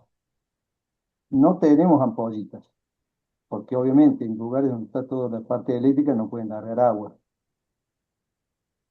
Lo que sí he visto de las ampollitas en otros lugares, como dicen ustedes ahí en supermercados y demás, están las ampollas. Ahora, eh, justamente me queda la duda esa, en base a qué se instala un sistema de extinción de incendios. ¿Es por carga de fuego o por eh, En qué? realidad depende, es por una decisión tuya, digamos. Vos tomás la decisión. Del No hay una técnico. normativa que dice, yo necesito sí o sí tener un sistema de sprinkler. ¿Me entendés? O sea, Mm. vos tomás. El problema es que a veces esa decisión es muy cara, ¿o no? Marco, Sí. ¿no se necesita también el asesoramiento de los bomberos? Bien, muy bien. Los bomberos también deberían participar y ya vamos a ver por qué. Tenés que ver la Cristina, carga de fuego también, profe. Y, tenés tenés- que porque te ver dan la la carga de habilitación. fuego y los productos que tengas involucrados para ver cómo lo y los puedes mitigar. productos que tengas involucrados. Y Exactamente. aparte lo exigen a la habilitación de bomberos para habilitar un comercio. Claro. Hay unas normas que se Bien, llaman NFPA, que son las normas internacionales, y ahí te especifican mucho de todo este tema. Y todo de acuerdo al lugar. A veces cuando vos tenés ambiente que tienen más de 1000 metros cubiertos, te exigen de que lo cierres y que lo hagas independiente, para que no sea un volumen muy importante. Entonces tenés que hacer cortafuegos, cerrarlo. Ahí la norma te dice, por eso hay que ver bien las normas, qué es lo que te piden. Eso es muy bien. importante. Igual que los edificios por la altura y por todo eso también tiene que tener. Entonces, los rociadores, así son, a partir de los 7 pisos, te exigen que vos tengas sistema, digamos, hidrante con tanque. Menos de 7 pisos te puedes tener sistema hidrante seco. O sea que tenés que tener una boca abajo en donde vienen los bomberos si hay un problema y te enganchan ahí la manguera del tanque que tienen ellos y Un hidratan hidrante. y dan presión a todos los hidrantes que tiene el edificio. Por eso todo eso tiene una norma y depende, inclusive depende también la cantidad de gente que haya, por ejemplo, en los lugares donde son muchas oficinas, dado el caso, por ejemplo, de donde hacen el tema este de llamada, viste que hay los lugares esto donde hay mucha gente, bueno, ahí Call ya tenés center. los call centers. Bueno, en ese caso sí o sí, ahí tenés que tener sistema hidrante por la cantidad de gente, tenés que tener extracción, detección, o sea, todo depende del lugar en sí que esté. Ahora le están Bien. exigiendo inclusive a todos los centros, los lugares estos donde están los jubilados, ¿viste? Eh, Ah, de excursión y jubilado. sí, No, todo los esto, hogares. No, Los no, hogares. no. los Sí, hogares donde están los geriátrico. jubilados, Los geriátricos tienen que tener, antes no le exigían, ahora le exigen. Imagínate, ¿se acuerdan del accidente ese de los viejitos que se murieron? Claro. Están en lugares donde, digamos, ahí tenés que tener en cuenta la ventilación también, porque hay Y lugares la donde... condición de Sí, evacuación. sí, sí, sí, sí. Es La muy... condición de evacuación es fundamental. Sí, ¿Sí? señor. Hubo Si un yo, caso en Buenos Aires que estaba en el segundo piso, el geriátrico, no tenían salida de emergencia, nada. qué loco, qué locura. Bueno, ahí dijo Francisco, dijo la NFPA. Justamente la de sistemas de rociadores es la NFPA 13. ¿Sí? La cual, si nos ponemos a ver los objetivos, dice, es una norma que elabora la Asociación de Protección contra, bueno, ahí lo que dice la NFPA, Asociación Nacional de Protección contra Incendios, es la norma referida a la instalación de sistemas rociadores de edificios. Su objetivo es proporcionar directrices claras y exhaustivas para el diseño y la implementación de estos sistemas. ¿Está bien? Entonces, si nosotros le vamos a decir ahí que venga y me cotice un sistema de rociadores y le voy a pedir mínimamente que me cumpla con la NFPA 13. ¿Se entiende? Mínimamente. ¿Y qué otra cosa voy a tener que tener en cuenta? A ver si la estamos armando, ¿eh? Estamos Sería, armando el sistema. Sí, sí, El sí. sector donde va a estar ubicado el sistema, porque no es lo mismo un sector donde va Y un vos vas a shopping, comer por pastel. ejemplo, o un geriátrico, como dijeron recién, a un sistema donde no hay mucha circulación de personas, y a lo mejor tenés carga de fuego papel, donde vos necesitas que no se te degrade. Entonces ahí vas a ver si necesitas gas o si se puede, Una espuma. utilizar agua, polvo. Ahí va, bueno, todas esas O características las sea vas a ver que cuando vamos a ver armás las acá. Sí, hay Vamos a que especificaciones. hacer. empezar con un relevamiento primero, me parece. Claro, Primero porque si tenemos vos que primero definir qué relevás, tipo de riesgo tenemos. claro, exactamente. ¿Qué tipo de riesgo tenemos? ¿Tenemos un riesgo ligero, un riesgo ordinario, un riesgo elevado? Por ejemplo, oficinas, hoteles, escuelas, riesgo ligero, y me dice que requiere una densidad de 4,1 litros Por minuto. por minuto, por metro cuadrado. O sea que en un metro cuadrado yo tengo que tirar 4,1 litros por cada minuto. ¿Se entiende? sí. Lo cual, Eso, es- sí, no digo eso en el caso de que utilices agua Es un riesgo ligero sí, igual. como sistema. sí, sí, sí, Estamos sí, hablando. sí, Ah, perfecto. sí, sí, en el caso que uses agua. El riesgo ordinario tiende a manufactura, manufactura ligera, garage, ¿sí? Entre 6,1 y 8,2 litros por minuto por metro cuadrado. ¿Está bien? Y riesgo esta, industrias químicas, aserraderos plásticos, entre 12 y 16,4 litros por minuto por metros cuadrados.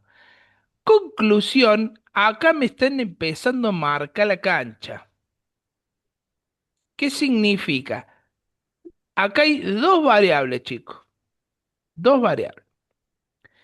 Primer variable, el tiempo. Tenés que tener cierta cantidad de agua para tanto tiempo. Exactamente. Porque dice, si yo tengo 4,1 litros por minuto por metro cuadrado, ¿sí? Y la pregunta es, ¿cuántos minutos? Pues si tengo un minuto, yo con 4,1 litros en el tanque, ya está, cumplí con la norma, ¿o no? No, porque debe ser por mucho más tiempo. Debe estar funcionando el rociador. Exacto. Hay dos tipos de estas instalaciones. Una es con caño seco y otra es con caño húmedo. ¿Cuál es la diferencia entre el caño seco y caño húmedo? El caño seco se No rompe te la agarra. ampolla, se detecta, ¿sí? se genera una depresión y activa una bomba y esa bomba empieza a llenar la cañería. ¿Sí? Después está el caño húmedo. El caño húmedo está toda la cañería con agua. ¿Sí? Entonces, Y cuando se rompe la ampolla, le empieza a tirar agua. Eso debe ser para distintos tipos de ampollas también, profe, porque hay ampollas que revientan a 68 grados, por ejemplo, las rojas esas que pusiste vos ahí, las verdes a otra temperatura y hay azules, me parece, a otra temperatura. Ujú. Sí. Entonces, de Con... acuerdo a lo que quieras Bien. proteger. Entonces, una cosa es el caudal o la densidad por metro cuadrado, que es lo que está definido en función del tipo de riesgo. El tiempo. Y ahora es el tiempo mínimo de operación. ¿Está claro? ¿Cuál es el tiempo mínimo de operación? Fíjese, un riesgo ligero, mínimo 30 minutos de autonomía. Es una locura. 30 minutos tirando 4 litros por metro cuadrado. A ver, dígame, si yo tengo una superficie de 100 metros cuadrados, 100 metros cuadrados, ¿me siguen? Sí. O vamos a hacer, a ver, 100 metros cuadrados, ¿qué sería? ¿Un local comercial? No, tiene menos de 100 metros cuadrados. No, capaz que sí, ¿eh? Capaz que esté en los 100 metros cuadrados un local comercial. Son, ¿Sí? A ver, un 12. son 400 litros por minuto. Claro. 410 litros. 410 litros por minuto son Y esos. Por multiplicado 30 por 30. minutos, Por por 30 minutos, y Son está 12 30 minutos tirando agua. 12.000 litros. Creo, no tengo 12 la... mil, 12.000 litros. Tiene que tener un edificio con la losa más pesada y más grande para que tenga la presión de agua. Una Calcúlese, son 12 tanques de lo que tienen ustedes arriba del Tiene techo. una bomba. 12.000 litros. Es una locura. Sistema en seco, olvídate. Es una locura, claro. Entonces ahí empieza a decir, bueno, a ver, No. prefiero poner un tanque a la altura del piso y que Un tanque cuando de se reserva. active... No, no, es un... vos podés poner, si vos... Claro, un tipo cisterna. La otra es, pongo un tanque a la altura del piso con un depreciador de presión, ¿sí? Pongo cañería húmeda y cuando se me cae la presión de la cañería, porque se rompe una ampolla y empezó a tirar agua, arranca la bomba Un presostato. con un presostato. ¿Se entiende? Claro, la bomba va a impulsar, le va a dar presión a la red. Claro, porque si no tiro 12.000 litros, ¿cómo la paro yo? Imagínate, tengo los 12.000 litros en el tanque. Se me rompió una ampolla hasta que subí, se me cayeron, no se me van a caer 12.000 litros, pero se me van a caer unos cuantos litros. Una bomba siempre va a estar funcionando para mantener la presión de la línea y cuando haya demanda de consumo, ahí se activa la otra bomba para darle más presión y caudal, digamos. Sí, sí, sin lugar a dudas. Fíjese, un riego ordinario estamos hablando de una tienda, ¿sí? Estamos hablando de un garage, un sistema de cochera, hay cochera cada 50 metros en el centro de Córdoba, ¿sí? 60 minutos. O sea, una hora tirando agua. Si yo no le puedo parar a eso, voy a estar tirando una hora el agua. ¿Se entiende lo que digo? Y tienen que llegar los bomberos, profe. Bueno, pero la pregunta es, ¿por qué esto? Y acá lo dice, miren, rociadores, pipipi, rociadores. Resumen de instalación. Primero, el tipo de uso, que es lo que hablamos recién, el tipo de riesgo de incendio, las temperaturas, que es lo que dijeron ustedes, dependiendo de la temperatura va a ir la ampolla que yo quiero, la altura de techo, ¿sí? Cobertura y diseño del sistema. Bueno, la ubicación estratégica, eso es parte del diseño, ¿sí? Porque dependiendo de cómo yo lo vaya a ubicar, me están rayando el pizarrón, che. Dejen de jugar. Basta, Jonathan. Entonces, a medida que van avanzando, ven, acá aparece suministro de agua, tubería, conexión, y fíjense lo que dice acá, cumplimiento y protección. Asegura que el sistema rociador cumpla con la normativa, garantizando la eficacia y funcionamiento del sistema crítico. Y después miren acá, consecuencia de la mala implementación. Tachan, tachan, porque esto es lo que nosotros tenemos que saber. Después, obviamente, si el tipo viene y me dice, no, mirá, te puse un tanque, perdón, acá no. Eh, Te dice el tipo, no, te puse un tanque de 5.000, de 1.100 litros. Decís, no, para, negro, hay algo que está mal. ¿O no? ¿Qué le va a decir Sí. vos? Bueno, con 1.100 litros, cuántos aspersores tenés? ¿Cuántos sprinkles tenés?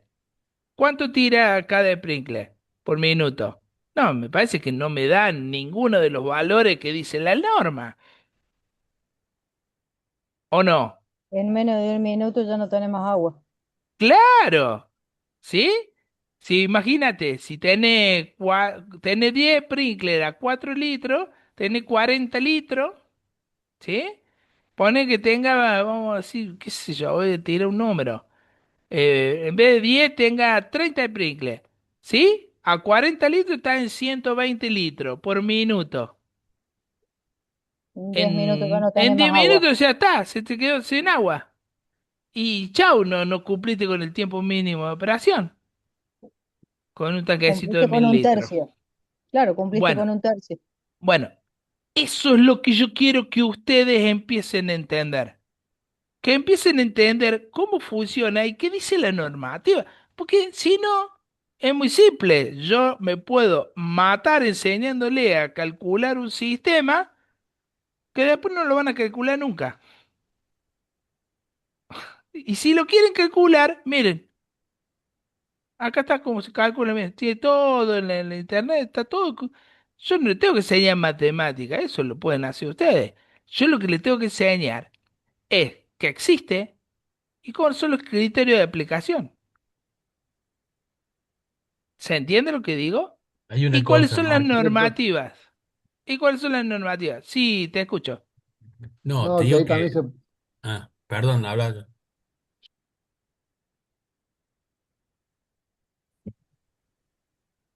Te muteaste, Jonathan. ahí me escuchan, Sí, Sí. Sí. que también podemos revisar la cantidad de picos que van por metro cuadrado, y sí, eso depende con del tipo de caudal, pico que ¿no? elija. Mira, lo que a mí lo que yo te puedo decir por experiencia, que eh, realmente si se deberían cumplir las normas, con esto que estamos viendo ahora, Marco, hay edificios que se le caerían el techo de arriba porque si lo ponen en los tanques arriba se le cae el techo, no aguanta el peso. Ujú. Otros lo solucionan usando la pileta, arman una pileta abajo, entonces tratan que con la pileta solucionan el tema. Otros Pero meten el bombean el tanque. agua. Claro, bombean el agua, tienen el tanque y a su vez usan como reserva la pileta y a eso le Claro, suman, porque vos tienen qué sé yo, 100.000 litros tienen que tener por el tema de la altura, lo que sea. Entonces tienen que sí, sumar litros. Entonces claro. adicionan la pileta, ponen tanque y algunos no llegan ni ahí, no Ni llegan. así, ni No, no así llegan. llegan, ni así llegan, ni así llegan. ¿Sí? Eh, es todo un tema el almacenaje. Es todo un tema el almacenaje de agua, porque es agua muerta la que vos tenés ahí. ¿Se entiende? Entonces, esa agua muerta es un desperdicio de agua, llamémosle, desde el punto de vista de utilización, y vos tenés un montón de agua ahí quieta sin darle ningún tipo de uso. Y lo tenés a lo mejor durante años, ¿o no? Es un despropósito, ¿sí? Pero bueno, si querés cumplir con la normativa, lo tenés que hacer. Es Marco, como, sí, y otra cosa, tenés que tener fuente de energía para durante el tiempo, bueno, porque si vos optás, sí, ahí está, ese es otro tema. Si tenés que vos tener optás, como energía para dice mantener. Francisco, Si vos decís con Francisco, no, yo lo voy a usar la pileta de abajo para bombear el agua, Tenés que tener las ¿qué, bombas qué es lo para qué es lo primero que hacen los bomberos cuando llega y que hay un incendio? cortan el suministro. Cortan el gas y cortan el agua. Perdón, cortan el gas y cortan la luz. La luz. Ahí te quedaste sin las bombas. Y ahí te quedas sin la bomba. Sí, no cortan el tema de bomberos. Vieron que hay un tablero independiente ahora pintado rojo que es de bombero. El único que Sí, se deja sin cortar y ese sistema queda hasta que la gente sale, evacúe, porque ese tablero lo único que hace abastece es a lo que es el la sistema de bomba. detección y presurización y a su vez el tema de extinción, que es el tema este de todo el equipo de bombas para los hidrantes, para todo el tema agua que está dentro del edificio. Eso se deja, digamos, hasta el último. Pero como dice Marcos, la luz se corta, se corta toda la luz del ascensor, todo se queda sin luz, únicamente quedan las Claro. luces de emergencia que deberían funcionar. Digo que deberían porque si vos te vas tan, no sé si un 50% andan, no sé. Es terrible porque nadie le da mucha bolilla a ese tema, ¿no? Cuando se corta la luz. Sí, lo que pasa es que pasa lo que pasa en todos lados, Francisco. Eh, Vos tenés que asignar un presupuesto al mantenimiento de eso. Y todo lo que es mantenimiento, ¿sí? Referido a la seguridad, si vos no lo necesitas, es un gasto para vos. A ver, yo lo veo desde el punto de vista empresarial.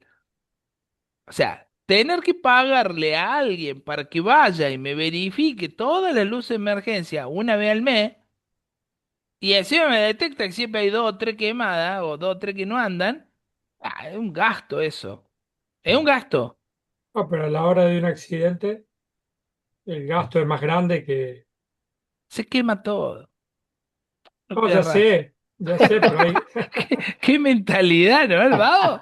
¿Qué mentalidad? Que se quema todo, no queda nada. Ah, Nadie va a por, saber que no anda. por No, es ejemplo, en las luces así, de es así. emergencia, a lo mejor no gasta 2 pesos para poner una luz, pero después una vida te sale ¿cuánto? Sin lugar a dudas, sin lugar a dudas. A ver, hice una respuesta que daría un empresario, Obvio, ¿o obvio, no? Que Hay que obvio. Francisco debe dar estar cansado de escuchar. una buena Sí, brigada, profe. y es el sistema, vos, Francisco, que está en el tema, el sistema que más se utiliza es con agua No, no, hoy. no, Sebastián, De la depende densidad y la del condición de edificio. evacuación. Claro, si el edificio, ya te digo, tiene de 7 pisos para arriba, lo tenés que tener sí o sí al sistema de extinción, que es el sistema de agua, que te exige que tenga la cantidad de agua necesaria, que tenga siempre agua, que esté presurizada el sistema y todo eso. En el caso de ser menor, ya es distinto porque al ser menor tenés cañería seca, entonces vienen los bomberos, te enchufan la manguera del camión de ellos y todos los hidrantes quedan con agua, ¿me entendés?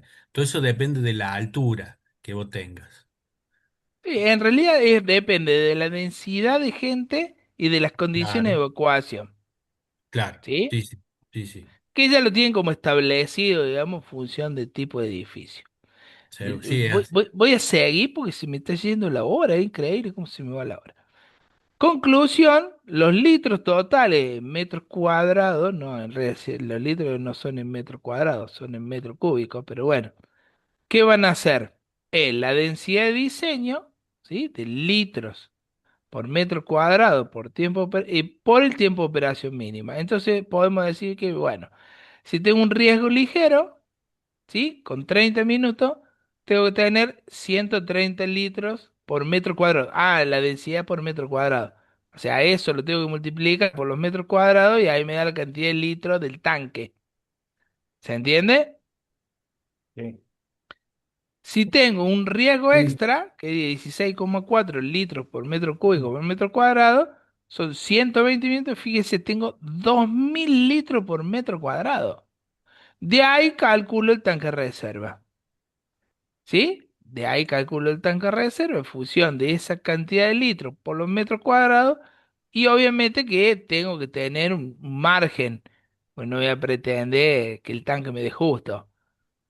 ¿Se entiende? ¿Cuál es el punto en sí? El punto en sí es decir, bueno, a ver, si yo vivo en Chile, ¿quién es lo que me van a supervisar a mí si yo cumplí o no cumplí con la norma? Si estoy en Chile, la Superintendencia de Electricidad y Combustible y las municipalidades. Si estoy en Perú, ¿sí? La Dirección General de Control del Ministerio de Vivienda y Construcción, el Cuerpo General de Bomberos de Perú, el Instituto Nacional de Defensa Civil y el Organismo de Supervisión de la Inversión de Energía Minera. Si estoy en Colombia, el Cuerpo de Bomberos y la Defensa Civil. Y si estoy en Argentina, los Bomberos. bomberos. Solo bomberos. Los bomberos. Chao, listo. O sea, que acá los bomberos empiezan a cobrar una relevancia, ¿sí? Porque ellos no tienen poder de policía.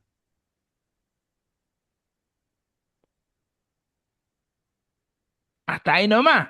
Porque ellos te pueden inhabilitar el local. ¿Alguna vez te inhabilitaron a alguno, Francisco? Espera. No, Ahí está. no, pero me pasó de que sobreestimaron, o sea, a ver, subestimaron que mi trabajo estaba bien. Ah, Eh, sí, sí, eres porque, normal. Es normal. pero sí, ellos vienen, no me pasó a mí, pero vienen y sí, sí. Es más, hay gente que está peleando con los bomberos, hay edificios que no están, no le pueden dar el final de obra porque bomberos no les aprueban la obra. Es decir, hay muchos edificios en Córdoba que le está pasando eso, ¿no? ¿Viste? Y después desactivaron ese sistema que tenía que te daba la habilitación sin problema. Bueno, conclusión, conclusión. Entonces, ¿qué tengo que tener en cuenta yo? Primero, tengo que tener en cuenta qué es lo que yo necesito eh, extinguir, digamos, el tipo de riesgo. Después, en función del riesgo, la cantidad de minutos que yo voy a establecer.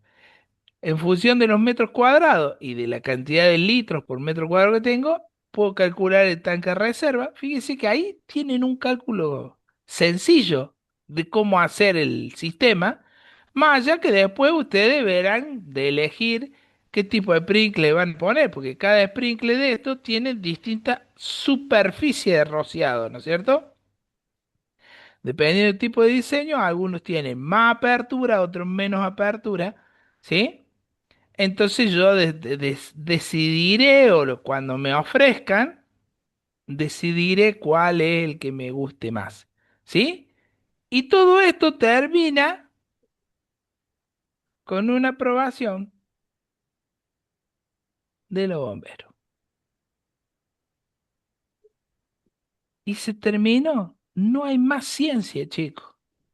Parece todo un mundo el cálculo de rociadores por sprinkler, es decir, el cálculo de la instalación, pero no es un mundo, es una gilada. Bueno, Seguramente hay empresas prácticamente, que se dedican exclusivamente a prácticamente eso. lo hemos armado entre todos, ¿o no? Profe, acá cuando Sí. inauguraron el supermercado, acá un tipo hipermercado shopping, el Becerra, acá en Río Segundo, yo vi cuando estaban descargando tanques, pero eran inmensos. ¿Puede ser que sean de 50.000 litros cada uno de esos tanques que descargaron? Depende de la superficie del supermercado. Es grande.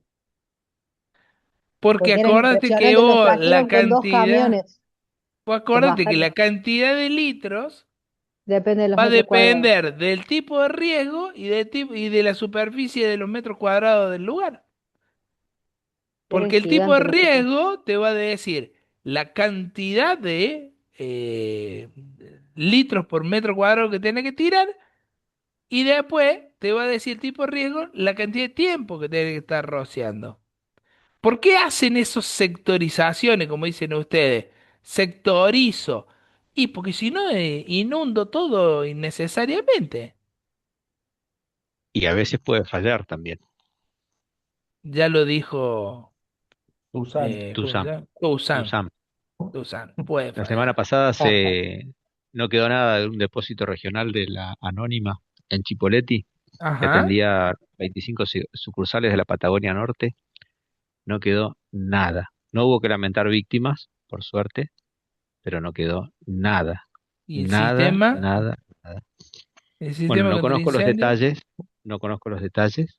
Ujú. Desconozco cuándo fue la última vez que se probó, qué tipo de certificación tenía, pero no quedó nada. Y tenía Pedro, sistema de sprinkler con bombas, ajá. motobombas, digamos, ¿no? Que es lo que corresponde además, porque no puedes confiar Sí, en la sí, electricidad. sí, De sí, hecho, vienen con el cuatro sectores de la sistema. ciudad quedaron sin energía en Chipoleti desde que se desató el incendio hasta que lo pudieron más o menos no controlar, sino evitar que se propagara a otros sectores, ¿no? Pedro, pero los sistemas funcionaron.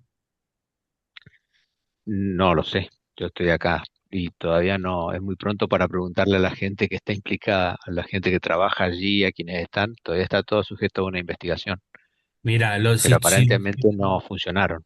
No si hubiera sirvió, estado, No, si hubiera si, estado si no bien, largó bien, una gota de ya, agua, no aparentemente funcionó. no sirvió el sistema sprinkler, no no, funcionó por el eso, sistema Marco, sprinkler. puede que haya sido ineficiente el sistema, puede haber sido el sistema que no funcionaba porque hay muchos sistemas que no le hacen controles, pero en este caso seguramente le tienen que haber hecho controles. Y hay otro tema en esto, Marco y Pedro. Hay que ver si quisieron que funcionara, Un porque sabotaje. Bueno, guarda que el tema de... eso lo estás diciendo vos, ¿eh? No, no, No, que hay muchos no, a lugares que ver, pasa, ¿no? puede también que a veces haya pérdidas de agua y todo, y van y cierran la llave Lo que es cierto, porque además quedó en evidencia, para que no dañe las cuestiones. Y después la llave está cerrada y se olvidan y nunca arreglaron el coso. Y sí, claro, si bien reventó todo, pero no había agua, y si no había agua, tenía el pedo, exacto. digamos, la instalación. Mira, A ver, le vuelvo a decir, creo que ya se lo dije un montón de veces.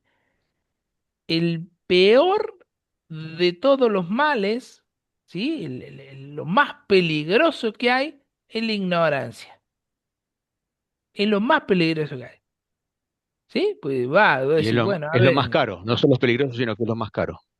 Si vos pensás siempre que capacitar a la gente es caro, bueno, probá con la ignorancia. ven cómo la vuelta gira, gira, gira y termina todo en la capacitación. Ujú. Ven ahora dónde realmente es el foco donde nosotros tenemos que apuntar. Y a veces la capacitación, el que más se la merece es el dueño. Mm, El que más se debería capacitar es el dueño, porque es el que subestima todos los riesgos. bien. Ya que No, tocaron el tema, nos, profe, con el tema de Sí, la aseguradora pueden también controlar eso, con el tema de las pólizas. sí, sí. Es que ahora la aseguradora va a estar atrás de eso, sabe cómo, ¿no? Y ahora van a investigar todo, sí. Y bueno, pero Pero ¿qué es lo mirá, primero que le va a pedir? Pero antes del espere, siniestro podrían controlar también ellos. bueno, pero ¿qué es lo primero que le va a pedir la aseguradora? ¿Para qué te llaman a vos, Francisco? Para ver si está funcionando el sistema. Sí, a mí me llaman porque cada hay edificios que los bomberos les exigen que presenten cada 2 años, deberían presentar, digamos, que todos los sistemas estén funcionando bien. Entonces te piden una certificación del sistema. Entonces, ¿qué pasa? Lo primero que va a ir la aseguradora es a pedir esa certificación. Y en Profe, la pero certificación, sí, Elisa. perdón que me interrumpa. Cristina está Sí. escribiendo en el chat, no le anda el micrófono. A ver, vamos a ver. Cristina Fernández, ¿de apellido? No. Cristina, Ramírez. La consigna sería pautas, condiciones y requisitos para formar una Ya está pensando en el examen, Cristina. Ya está pensando en el trabajo. ¿Sí? Lo vamos a ver, sí, en realidad la idea la vamos a terminar de formar la clase que viene, ¿sí? O la otra. Lo que yo quiero es que ustedes aprendan. El aprendizaje, Acá dice Monticelli Romina. Como técnico depende del análisis de las instalaciones. Se observa la carga de fuego existente y las características constructivas del establecimiento requerido la instalación de una red fija contra incendios compuesta por reserva de agua, sistema de bombeo, hidrante, conforme a la normativa vigente u ordenanzas municipales del lugar donde se encuentra la empresa. Ahí la municipalidad mucho no tiene injerencia, ¿eh? Más que nada son los bomberos, porque la municipalidad ignora el tema de ese y delega a todos los bomberos lo que es acá en Argentina, ¿no es cierto? Del lugar donde se encuentra la empresa. También depende de la carga de fuego. Más tipo de combustible y tipo de fuego deberán presentar el sistema de extinción a tener en cuenta, ya sea sistema de agua o espuma. La NFPA 13 es el estándar internacional de diseño e instalaciones de sistemas automáticos contra incendios.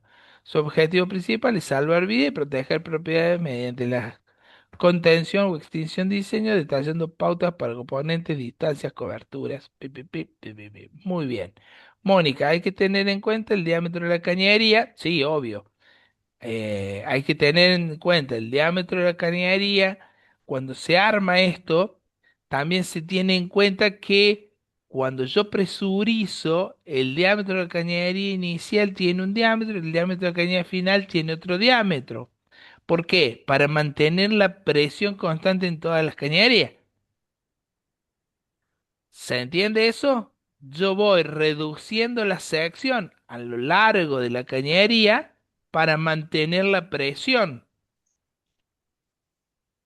porque el caudal no es constante.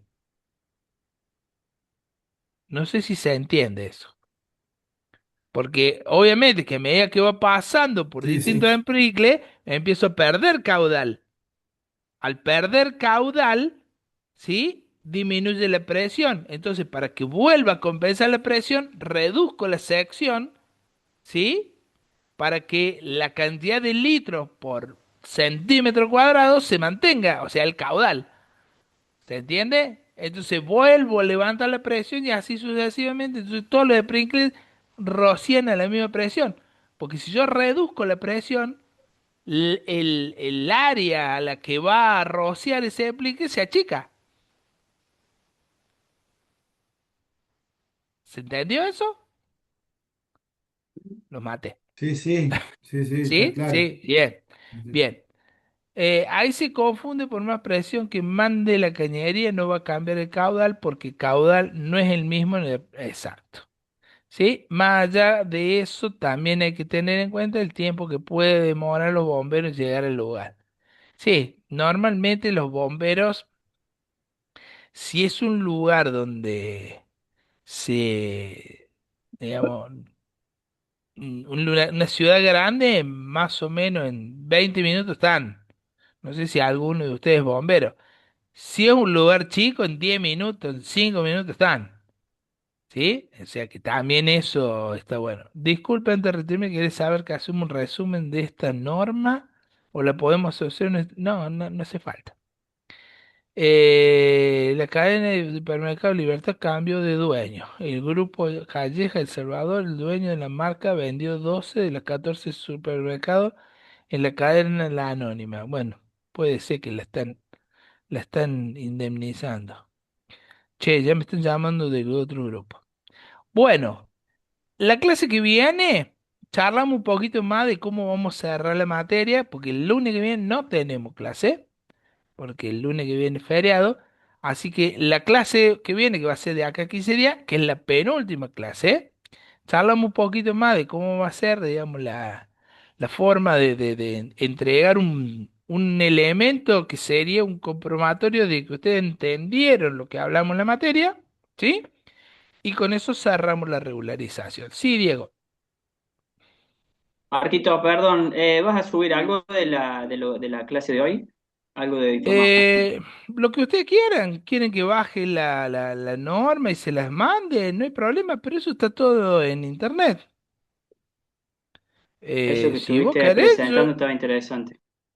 sí, no tengo ningún problema. Les armo un apuntecito y se los mando. ¿Mm? Dale, Sebastián, gracias. De nada, Marco. Diego. Yo te quería hacer Sebastián. una consulta antes que te vayas, Marco. Vos el año Sí, pasado que nos diste higiene laboral 1, habíamos sí. hecho un trabajo, habíamos hecho un trabajo Ujú. y hace un rato entrando a ver las notas, veo que figura como anulada Sí, hubo un problema el- en la ah, cosa, en la plataforma, pero ah, están todos los trabajos no, aprobados. claro, no veía la nota, yo iba a ver las notas y no veo la nota, nada, y No, digo, no. si yo estaba seguro que lo entregué, pero quería Sí, saber no te eso. preocupes. No te No hay preocupes problema. porque tuvimos un pequeño problema con un servidor, no me acuerdo cómo fue la cosa, que se quemó un servidor, pero bueno, algunas cosas hemos perdido, pero quédese tranquilo que yo ya los tengo las correcciones, así que quédese tranquilo. Perfecto, ¿Mm? gracias. Chao, Marco. Dale, Marco, Bueno, buena Bueno, Marco, nos semana. bueno, vemos. Marco. Pame, Buena portate semana, bien. profe. Gracias. Igualmente. Igualmente, Chao, Gracias. chao. Chao, profes. chao. Chau, Pame, chau, nos hasta vemos. luego. Chao, Chao, chao. Marquito. Chao. Chao, Chao, Pame. Gracias. chicos. Chau, Pame. Chao. Gracias, chicos. Chao.